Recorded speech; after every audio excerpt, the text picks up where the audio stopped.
sila! Gapusin sila! Hoy! Huwag kayo tatakas! Tatakbo ka pa, ha?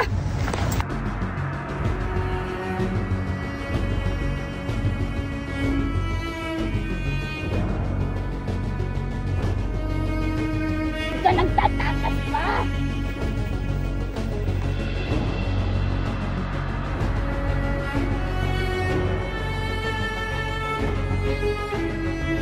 Saan nyo?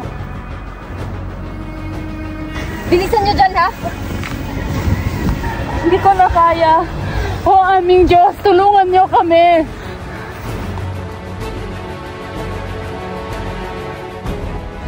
Kailangan natin mabuhay. Kailangan natin maging malakas. Huwag tayo mawala ng pag-asa. Buti naman! Yan ang dapat sa inyo. Ho, ano? Pagod na kayo? Mga duwag! Gusto nyo bang takasan ng hustisya? Sige, subukan nyo at bibigyan ko kayo ng magandang libingan. Tumayo kayo, mga hayop! Bilisan nyo kung ayaw nyong papasabugin kayong mga bungo nyo. Ha? Tayo ka na dyan para hindi tayo mapagalitan. Pagod na ako.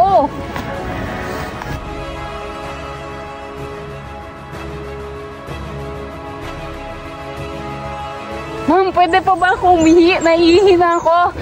Sakit pa naiihi ko, mamatay na ako. Umihi? Ha! Pakatakasan mo kami. Alam ko ang bawat kilos nyo. Kapag may isang nagtangkang tumakas sa inyo, lahat kayo mamamatay.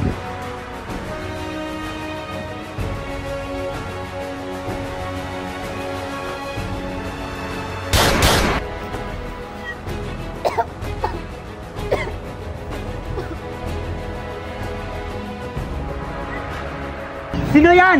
Mga traidor! Ubusin sila at walang itira! Wag po! Wag po! Wag po!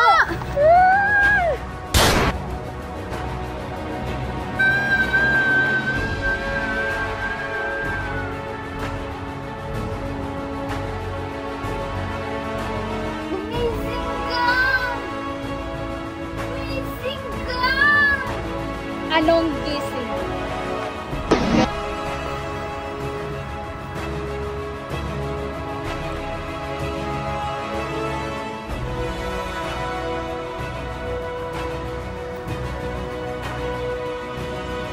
Tano, may tao sa bundok! Isang rebelde, patayin mo siya! Ngayon na! Ano man? Duwang ka? Sabi ko, patayin mo siya! Gusto mo ikaw patayin ko, ha?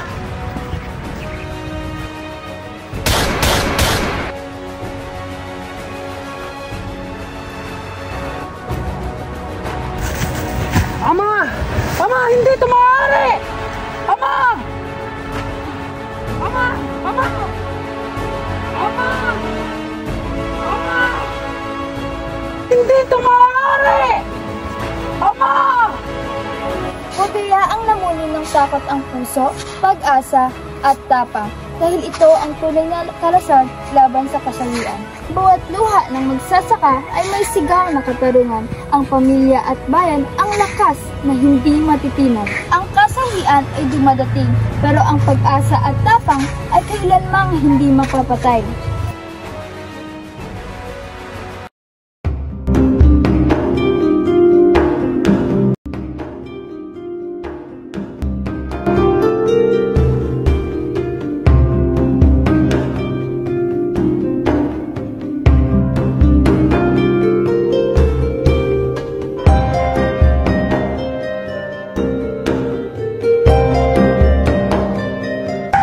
Simon? Simon? Padre! Huminahon ka, anak. Huwag kang magsalita. Kailangan kong sabihin. Ano yung Simon?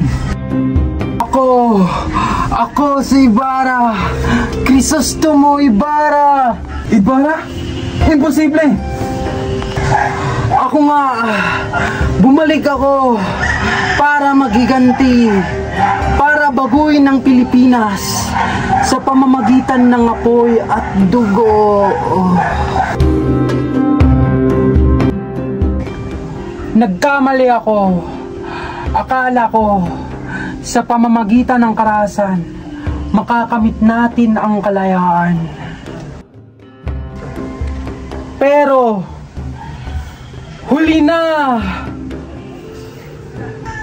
Hindi anak, ang kalayaan ay hindi nakukuha sa pamamagitan ng pagdanap ng dugo. Ito ay nakukuha sa pagmamahal, edukasyon at pagtitiis.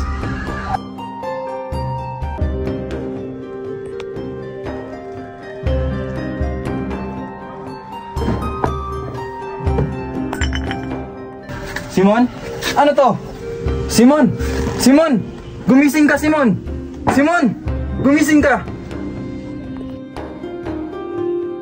Sa kabanatang ito, lumalabas ang kahalagahan ng pagkakaisa at malasakit. Natutunan natin na ang pagiging bayani ay marunong makipagkumbaba at magtiwala sa kapwa.